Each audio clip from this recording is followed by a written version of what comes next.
Praise the Lord.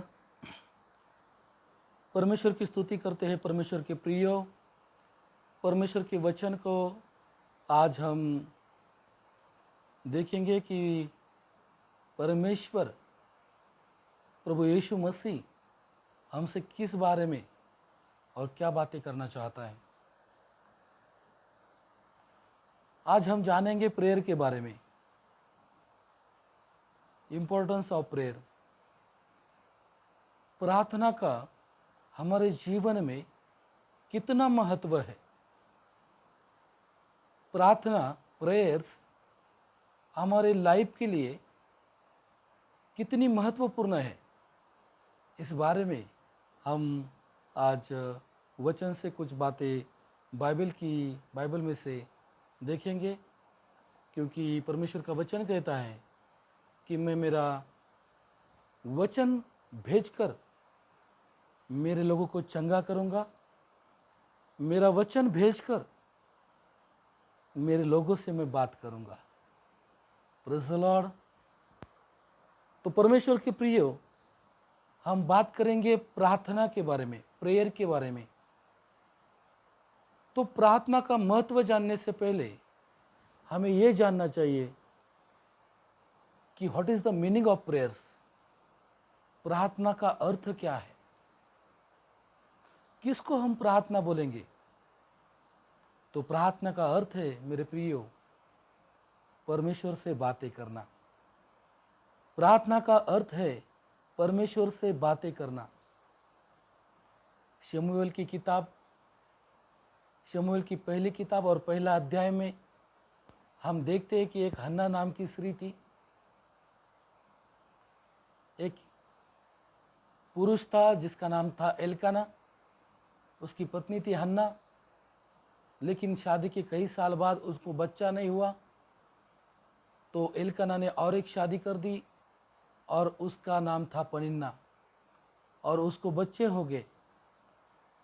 उसके बाद Elkanah की जो पहली बीवी थी वो सदा अपमानित होने लगी। वो अपमानित होने लगी एल्काना की दूसरी बीवी से। वो अपमानित होने लगी अपने अड़ोस पड़ोस के लोगों से। और इस कारण एक दिन दुखी होकर वो दौड़ते हुए चर्च में चली गई, परमेश्वर के भवन में चली गई। वहाँ पे परमेश्वर के याजक एली उपस्थित थे, और वहाँ जाके वो रोने लगी और कुछ बोलने लगी। वहाँ जो याजक था उसको उसकी बातें समझ में नहीं आ रही थी, क्योंकि वो मन में कुछ तो परमेश्वर से बात कर रही थी। तो एली ने कहा कि तू क्या बात कर रही है। तो हन्ना ने कहा, मैं मेरा मन परमेश्वर के सामने खोल रही हूँ। मैं मेरे मन की बातें यहोवा के सामने खोल रही हूँ। और हम आगे अगर पढ़ेंगे तो उसके अगले साल हन्ना को बच्चा हुआ और उसका नाम शमूएल रखा गया। Praise the Lord. तो मेरे प्रियो, प्रार्थना का मतलब है परमेश्वर के सामने अपना मन खुला कर देना। प्रेयर का मतलब है परमेश्वर से बातें करना। और हर एक आदमी का कर्तव्य है प्रेयर करना, प्रार्थना करना। क्योंकि ईसाई के लिए, परमेश्वर प्रभु यीशु मसीह के शिष्य के लिए ये बहुत ही इम्पोर्टेंट बात है। इसलिए यीशु मसीह ने हमें प्रार्थना करना सिखाया। और यीशु मसीह ने कहा कि जब जब आप प्रेयर करोगे, प्रार्थना करोगे, तो ऐसा बोलना, है हमारे बाप तू जो आसमान में है, तेरा नाम पाक माना जाए। Praise the Lord. Yeshu Masih ने आकाश और पृथ्वी को बनाने वाले परमेश्वर को पिता नाम से पुकारने के लिए हमें कहा है। बाप नाम से पुकारने के लिए हमें कहा है। जिसके सामने आप और मैं प्रेयर कर रहे हैं, एक बात हमको जाननी चाहिए कि यीशु मसीह ने कहा है कि वो हमारा पिता है। Praise the Lord. वो हमारा पिता है। मतलब जो भी हम मांगेंगे तो हमें ये कन्फर्म करना चाहिए कि हम पिता से मांग रहे हैं, हम अपने पिता से मांग रहे हैं। Praise the Lord. और प्रार्थना आपका और आपके पिता का संबंध गहरा बना देती है। प्रेयर हमारा और हमारे स्वर्गीय पिता का रिश्ता और गहरा बना देती है। Praise the Lord. और हमारा पिता कहता है कि आपको क्या चाहिए ये मुझे पता है, मैं मांगने से पहले दे दूंगा। Praise the Lord. तो मेरे प्रियो, आज हम प्रार्थना के बारे में सुनेंगे। प्रार्थना हमारा संरक्षण करती है, प्रेयर हमें प्रोटेक्ट करती है, प्रेयर परमेश्वर से हमारा रिश्ता गहरा बना देती है। प्रेयर हमारे लाइफ में इतना इम्पोर्टेंट काम करती है कि प्रेयर से प्रियो आने वाला संकट भी टल जाता है। Praise the lord. हालेलुया। तो हम वचन पढ़ेंगे और वचन पढ़ने के बाद हम वचन से कुछ बातें जानेंगे। Praise the Lord. अगर भजन संहिता इसका 141 और उसका 2 अगर हम पढ़ेंगे, 141 का दूसरा पंक्ति अगर हम पढ़ेंगे तो उसमें ऐसा लिखा है, मेरी प्रार्थना तेरे सामने सुगंध धूप और मेरा हाथ फैलाना संध्या काल का अन्न बलि ठहरे। परमेश्वर के प्रियो, आपकी और हमारी प्रेयर परमेश्वर के लिए सुगंध धूप की तरह है। आपकी और मेरी प्रेयर परमेश्वर के सामने सुगंधी धूप की तरह है। प्रकाशित वाक्य के 5वें अध्याय में और 8 पंक्ति में लिखा है, जब उसने पुस्तक ले ली तो वे चारों प्राणी और 24 प्राचीन उस मेमने के सामने गिर पड़े। उनमें से हर एक के हाथ में वीणा और धूप, जो पवित्र लोगों की प्रार्थनाएं से भरे हुए सोने के कटोरे थे।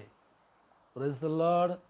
हम देखते हैं कि जो सुगंध धूप परमेश्वर की पास चली गई है, वो दूसरा कुछ और नहीं, पवित्र जन की प्रार्थनाएं हैं। इसलिए मेरे प्रियो, हम प्रार्थना के बारे में जानेंगे। इसलिए हम देखते हैं कि याकूब की किताब में और 5वें अध्याय और 13 पंक्ति में ऐसा लिखा है, यदि तुम में कोई दुखी हो तो वह प्रार्थना करे। यदि तुम में कोई दुखी हो तो वह प्रार्थना करे। यदि आनंदित है तो वो परमेश्वर की स्तुति और भजन करे। विश्वास की प्रार्थना के द्वारा रोगी बच जाएगा और प्रभु उसको उठाकर खड़ा करेगा, और यदि उसने पाप भी किए हो तो उनको भी वो क्षमा किए जाएगा। Praise the lord. हालेलुया। देखो परमेश्वर के प्रियो, अभी हम कुछ बातें जानेंगे। दानियल की किताब अगर हम पढ़ेंगे तो दानियल की किताब में एक घटना हुई है। दानियल नाम का एक व्यक्ति था जो परमेश्वर की उपासना और परमेश्वर की प्रार्थना करता था, और वो एक बार नहीं, 2 बार नहीं, दिन में 3 बार घुटने टेक कर परमेश्वर की प्रार्थना करता था। और दानियल कोई साधारण आदमी नहीं था। वहाँ पे दारियावेश राजा जो था, वो दारियावेश राजा पूरे पृथ्वी का, पूरे राष्ट्रों का वो राजा था। और ये जो राष्ट्र थे, वो जो देश थे, उनके लिए 120 प्रांताधिकारी थे, और 120 प्रांताधिकारी पर 3 अध्यक्ष चुने गए थे, और इन 3 अध्यक्षों में एक था दानियल। मतलब अगर इस युग में देखा जाए तो वो दानियल मुख्यमंत्री के समान हो सकता है या मुख्यमंत्री के आगे के पोस्ट को भी हो सकता है। और मुख्यमंत्री के आगे के पोस्ट को होने के बाद भी दानियल सारे कामों में से वक्त निकाल के दिन में 3 बार प्रेयर कर रहा है। दिन में 3 बार क्या कर रहा है? प्रेयर कर रहा है। और परमेश्वर के प्रिय, उस वक्त भी एक घटना हुई कि दानियल के विरोध में कुछ प्रांताधिकारी थे। दानियल के विरोध में कुछ प्रांताधिकारी थे, दानियल के विरोध में कुछ अध्यक्ष लोग थे। उन्होंने देखा कि राजा जो है दानियल को उसको बहुत पसंद आ रहा है, तो उन्होंने क्या किया? दानियल के विरुद्ध कट रचना चालू किया।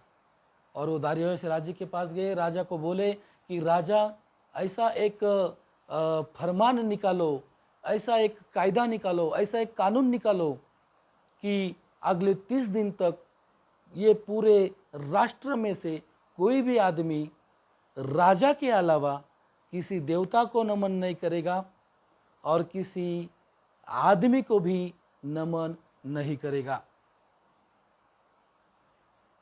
तो राजा ने कहा ठीक है। जो भी कानून निकाला था राजा ने उस पर साइन कर दिया। दानियल ने देखा कि साइन हो गए, लेकिन दानियल ना तो डरा और ना भी हिला। दानियल घर आया। घर आने के बाद उसकी जो घर की खिड़कियां थी वो यरूशलेम की ओर खुली थी। वो दिन में 3 बार घुटने टिकाकर परमेश्वर से प्रार्थना किया और परमेश्वर का धन्यवाद किया। वो नित्य दिन की तरह प्रार्थना किया। कानून कायदा जो भी हो, उसने उसकी प्रार्थना नहीं छोड़ी। और क्या हुआ पता है? उसके विरोधी आ गए, राजा को पूछा। राजा को बोला दानियल देखो, कानून कायदा पे सही हो गई है, 30 दिन तक कोई आपके सिवा किसी को नमन नहीं करेगा। दानियल अपनी खुदा के, अपने ईश्वर के, अपने परमेश्वर की प्रार्थना कर रहा है। राजा दुखी हो गया, क्योंकि दानियल जो है वो राजा को भी पसंद था। लेकिन जो भी कानून निकाला था, उस कानून से हिसाब से जो भी आदमी राजा के अलावा किसी और को नमन करेगा, उसको भूखे सिंहों की गुफा में डाल दिया जाएगा, ऐसा कानून था। और उस कानून के हिसाब से दानियल को पकड़ के भूखे सिंहों की गुफा में डाल दिया। अब जब ये हुआ तो राजा को अच्छा नहीं लगा। राजा दुखी हो गया, राजा घर को गया। रात भर राजा सोया नहीं। रात भर राजा दानियल के बारे में सोच रहा है, क्योंकि दानियल उसका बहुत ही पसंदीदा अध्यक्ष था। और रात भर राजा सोया नहीं। दानियल को सिंहों की गुफा में डाल दिया है।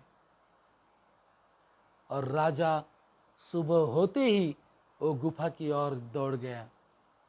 और गुफा के पास जाते ही राजा ने दानियल को आवाज दी, हे दानियल, जिस खुदा की, जिस परमेश्वर की तू आराधना और प्रार्थना करता है, क्या उसने तुम्हें बचाया? दानियल कहता है, महाराज चिरायु रहो, मेरे खुदा ने, मेरे परमेश्वर ने अपना दूत भेजकर सिंहों की मुंह को बंद कर दिया है। Praise the Lord. दानियल कहता है कि परमेश्वर ने अपने दूत को भेजकर ये सिंहों की मुख वो बंद कर दिया है। आई एम फाइन, मैं अच्छा हूँ। राजा ने कहा दानियल को जल्दी बाहर निकालो। दानियल को बाहर निकाला गया। और जिन लोगों ने दानियल के विरुद्ध कट किया था, उन सबको जब सिंहों की गुफा में डाल दिया गया, तो बाइबल में ऐसा लिखा है प्रियो, वो नीचे जाने से पहले ही सिंहों ने उसको खत्म कर डाला। Praise the lord, hallelujah. Daniel का सिंहों की गुफा में संरक्षण हो गया। प्रोटेक्शन हो गया। पता है क्यों हुआ? क्योंकि दानियल दिन में 3 बार घुटने टेक कर प्रेयर कर रहा है। Praise the Lord, importance of prayer. इसलिए प्रेयर हमारे लाइफ में बहुत ही महत्वपूर्ण है, और ये ईसा मसीह ने भी हमें बताया है। इसलिए प्रभु यीशु मसीहा हर बार प्रार्थना कर रहा है। मेरा एक सवाल है, अगर प्रभु यीशु मसीह गॉड है, खुदा है, खुदा का बेटा है, तो उसे प्रार्थना की क्या जरूरत? उसे प्रार्थना की क्या जरूरत? फिर भी अगर हम देखेंगे तो यीशु मसीह ने प्रार्थना की है।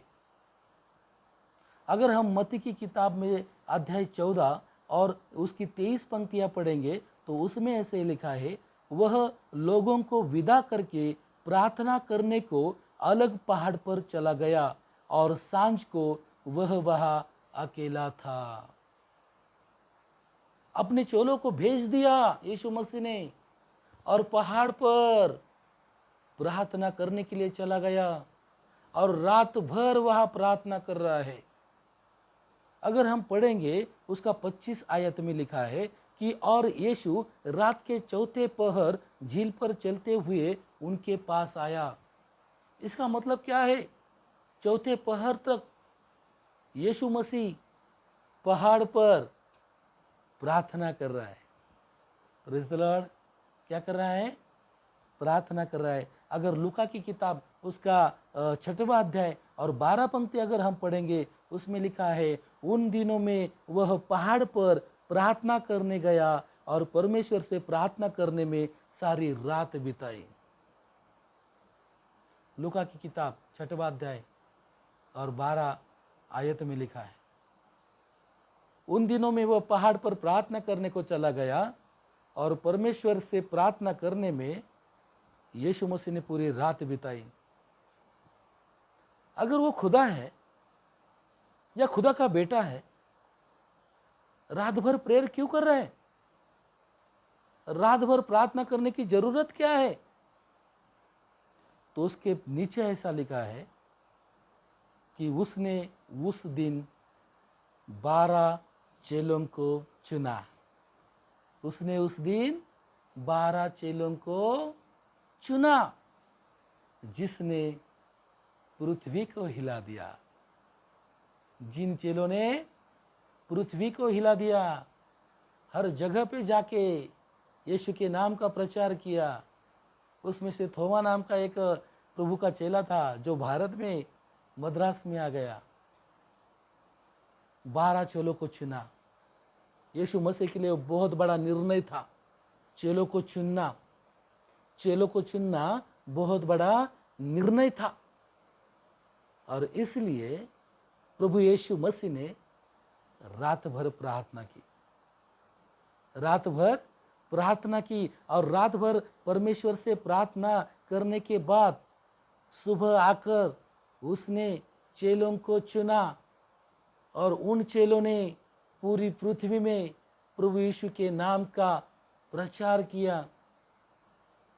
परमेश्वर के प्रियो, अगर आपके लाइफ में वेरी इंपॉर्टेंट डिसीजन अगर आपको लेना है, वेरी इंपॉर्टेंट महत्वपूर्ण निर्णय अगर हमको लेना है, तो उससे पहले प्रार्थना जरूर करना है।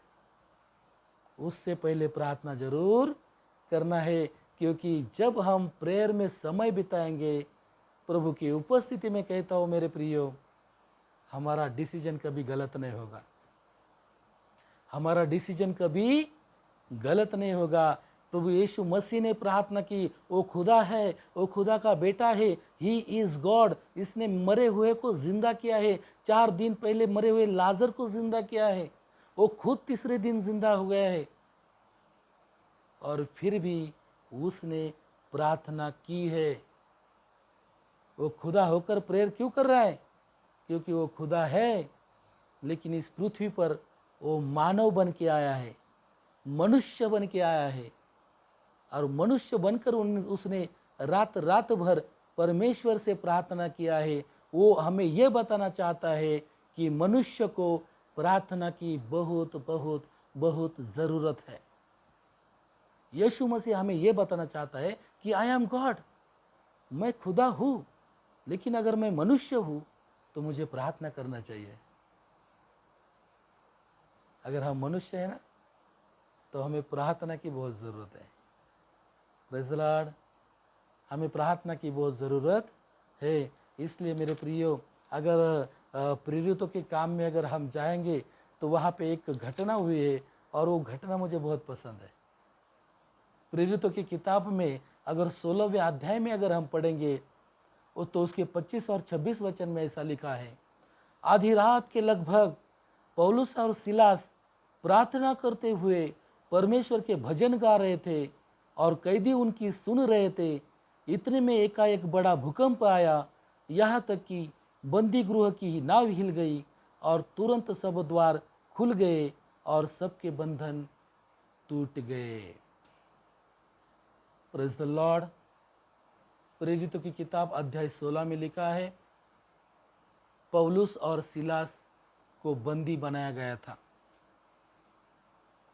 और पौलुस और सिलास जो प्रभु यीशु मसीह के चेले हैं, शिष्य है, प्रेषित है, उनको बंदी इसलिए बनाया गया था क्योंकि वो यीशु मसीह का प्रचार कर रहे थे। और वो यीशु मसीह का प्रचार न करे इसलिए उनको बंदी बना गया था और उन लोगों को बंदी बना के बंदीवास में, बंदी गृह में डाल दिया था। और एक बात बताता हूँ मैं आपको, उनको बंदी गृह में ऐसे ही नहीं डाला था, उससे पहले उनको बहुत कोड़े मारे। ठीक से सुनिए, उससे पहले उनको बहुत कोड़े मारे। पौलुस को कोड़े मारे, सिलास को कोड़े मारे, पूरे बदन में देखा, जहाँ देखा जाए वहाँ घाव घाव थे, जख्म थे, यहाँ पे जख्म, यहाँ पे जख्म, यहाँ पे जख्म, हर जगह पे पूरे शरीर में उनको जख्म थे, घाव थे। रात भर जब वो उस बंदी गृह में थे तो शायद उनके जो जख्म थे उनमें से उनको तकलीफ होती होगी, लेकिन फिर भी आधी रात को पौलुस और सिलास उठकर प्रार्थना करते हुए गीत गा रहे, प्रार्थना करते हुए गीत गा रहे, प्रार्थना करते हुए गीत गा रहे। वहाँ जो सिपाही थे वो सुन रहे हैं, जो कैदी थे वो भी सुन रहे हैं कि ये दोनों आदमी है कौन, आधी रात को क्या ये प्रार्थना कर रहे, आधी रात को क्या ये गीत गा रहे। और मेरे प्रियो, बाइबल कहती है पौलुस और सिलास प्रार्थना कर रहे, गीत गा रहे और अचानक से एकाएक भूकंप हुआ, बंदी गृह की नाव हिल गई। नाव मतलब बंदी गृह का जो फाउंडेशन था, जो जमीन था, वो हिल गया। और ऐसा लिखा है कि सब द्वार खुल गए और सब बंधन टूट गए और पौलुस और सिलास उस बंदी गृह से रिहा हो गए। जब हम जीवन जीते हैं, हमारे जीवन में हर प्रकार का बंधन रहता है। सुनो मेरे प्रियो, पूर्वजों का बंधन रहता है, अशुद्ध आत्मा का बंधन रहता है, पापों का बंधन रहता है, व्यभिचार का बंधन रहता है, हर एक चीज का बंधन रहता है। बंधन हमारे लाइफ में रहता है जिससे हमारे लाइफ में शांति नहीं आ सकती। बंधन रहता है जिससे हमारे लाइफ में, हमारे शरीर में स्वास्थ्य नहीं होगा। बंधन रहता है जिससे घर में शांति नहीं रहेगी। बंधन रहता है जिसमें घर में बरकत नहीं रहेगी। ये हो सकता है, हो सकता है। अगर ऐसे बंधन है तो प्रभु की उपस्थिति में कहता हूँ मेरे प्रियो, प्रार्थना करें। पौलुस और सिलास आधी रात को उठकर प्रार्थना कर कर गीत गा रहे, अचानक से भूकंप हुआ, बंधन टूट गए, द्वार खुल गए। मेरे प्रियो, क्या आप मुसीबत में है क्या? बंधन में है क्या? प्रार्थना करो मेरे प्रियो, प्रार्थना बंधन तोड़ देती है। प्रार्थना बंधन तोड़ देती है। प्रार्थना हमारे लिए नए नए द्वार खोल देती है। Praise the Lord. नए नए द्वार खोल देती है, नए नए द्वार खोल देती है। इसलिए prayer is very important in our life. हमारे जीवन में प्रार्थना बहुत ही महत्वपूर्ण है, बहुत ही महत्वपूर्ण है। इसलिए हमें प्रार्थना करना चाहिए, इसलिए हमें प्रार्थना करना चाहिए। हम देखते हैं दानियल को सिंहों की गुफा से बचाया, क्योंकि वो दिन में 3 बार घुटने टेक कर प्रार्थना कर रहा है। पौलुस और सिलास को बंदी गृह से छुड़ा दिया, क्योंकि वो आधी रात को उठकर प्रार्थना कर रहे हैं। हन्ना ने मन खोलकर प्रार्थना की, प्रभु ने उसकी प्रार्थना सुन ली। और प्रार्थना का मतलब क्या है? परमेश्वर से बातें करना, परमेश्वर के सामने हमारा मन खुला कर देना। हाँ, बहुत लोग मुझे कहते हैं, पास्टर हमें प्रेयर नहीं आता, पास्टर हमें प्रेयर नहीं आता। प्रेयर कोई बहुत बड़ी बात नहीं है। प्रेयर मतलब क्या है? जो आपके मन में है, जो मेरे मन में है, वो हमारे पिता को बताना है, हमारे बाप को बताना है, हमारे बाप को बताना है। और जाते जाते एक वचन मैं आपके लिए पढ़ता हूँ।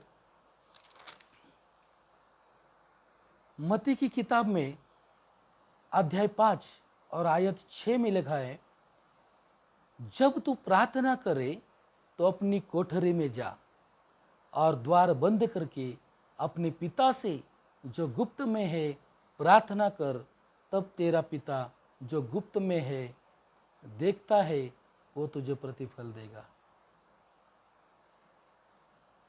अपने अपने घरों में जाओ, अपने रूम में जाओ और अपने गुप्त पिता से गुप्त प्रार्थना करो। वो गुप्तवासी पिता आपको उसका प्रतिफल देगा, क्योंकि यीशु मसीह ने कहा है, हमारे बाप जो तो आसमान में है, तेरा नाम पाक माना जाए। इसका मतलब क्या है? इसका मतलब ये है कि यीशु मसीह ने हमें उसको पिता कहने को कहा है। जिसको हम प्रार्थना करते हैं वो हमारा पिता है। Praise the Lord. और एक बात, अगर हम हमारे पिता से कुछ मांगना चाहते हैं, सुनो, अगर हम अपने पिता से कुछ मांगना चाहते हैं तो क्या हम गली के चौराहे में जाएंगे क्या? गली में जाके, चौराहे में जाके, चौक में जाके और जोर से चिल्लाएंगे क्या?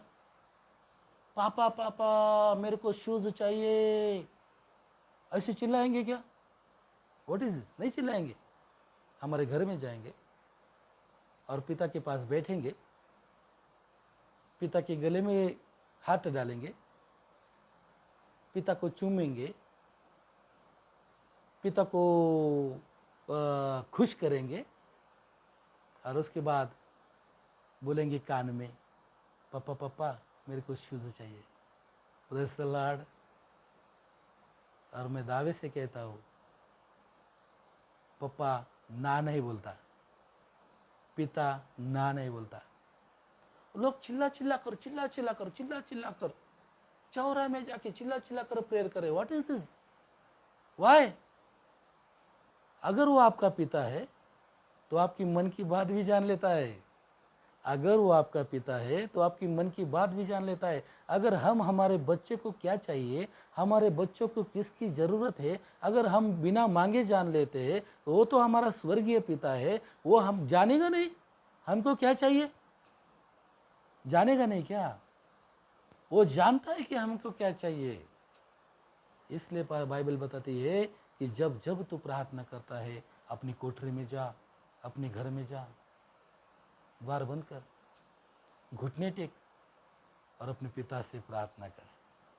वो गुप्तवासी पिता आपकी प्रार्थना सुनेगा और उसका आपको प्रतिफल देगा। Praise the lord. उसको आपको प्रतिफल जरूर देगा। इसलिए मेरे प्रियो, prayer is very important in our life. प्रार्थना बहुत महत्व रखती है। यीशु खुदा का बेटा था, फिर भी वो जब मनुष्य बन के आया, रात रात भर प्रेयर किया। यही उदाहरण हमें ये बताता है कि अगर हम मनुष्य हैं तो हमें प्रार्थना की बहुत ज़रूरत है, हमें प्रेयर की बहुत ज़रूरत है। परमेश्वर करो ये वचन आपके लिए, आपके परिवार के लिए आशीष का कारण बने। धन्यवाद। Praise the Lord. God bless you all and thank you Jesus. आइए हम प्रार्थना करते हैं। पिता परमेश्वर, हम प्रार्थना करते हैं आपके लोगों के लिए। पिता परमेश्वर, जो भी ये वचन सुन रहा है प्रभु, मैं प्रार्थना करता हूँ कि उनको आशीषित करो प्रभु, और प्रार्थना करने के लिए उनको प्रभावित करो परमेश्वर। पवित्र आत्मा भेज कर पिता परमेश्वर उनका सहायक करो पिता परमेश्वर। और हम प्रार्थना करते हैं प्रभु, जो भी वचन को सुन रहे हैं उनको प्रभु प्रार्थना करने के लिए, आपसे बातें करने के लिए, उनकी मन की बातें आपके सामने खोलने के लिए प्रभु मेरे पिता उनको उनके मुख के द्वार को खोल पिता परमेश्वर, उनके मन और अंतकरण को खोल पिता परमेश्वर। और हम प्रार्थना करते हैं प्रभु कि वो प्रार्थना करे इसलिए कि पिता आपका और आपके लोगों का रिश्ता और गहरा हो जाए, रिश्ता और गहरा हो जाए। और इसलिए ये प्रार्थना करे पिता परमेश्वर, क्योंकि इनकी प्रार्थना से पिता परमेश्वर इनका परिवार सुरक्षित हो जाए, इनके पिता परमेश्वर हर काम सुरक्षित और सफल हो जाए। प्रभु मैं प्रार्थना करता हूँ, जो भी प्रभु का बच्चा, प्रभु के लोग, परमेश्वर के लोग जो भी वचन सुन रहे, प्रभु उनको आशीषित करो, उनकी मन की इच्छाएं पूरी करो प्रभु।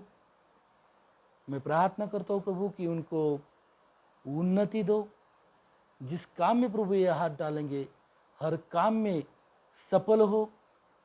मैं प्रार्थना करता हूँ पिता परमेश्वर, जो भी आपका वचन सुन रहे, अगर किसी बीमारी से गुजर रहे हैं, तकलीफ से गुजर रहे हैं, यीशु के नाम से प्रार्थना करता हूँ कि वो बीमारी निकल जाए। यीशु के नाम से हर एक प्रकार की बीमारी को यीशु के नाम से निकल जाने की आज्ञा देता हूँ। यीशु के नाम से निकल जाए। और प्रभु, जो भी आपका बच्चा, आपके लोग वचन सुन रहे प्रभु, उनको आशीषित करो। ये प्रार्थना आपके प्रिय पुत्र प्रभु यीशु मसीह के नाम से करते हैं। सुन और ग्रहण कर पिता। आमेन, आमेन, आमेन। God bless you. Praise the Lord. मिलेंगे अगले संडे और एक नया वचन लेके प्रभु की उपस्थिति में। आमेन। Thank you. God bless you.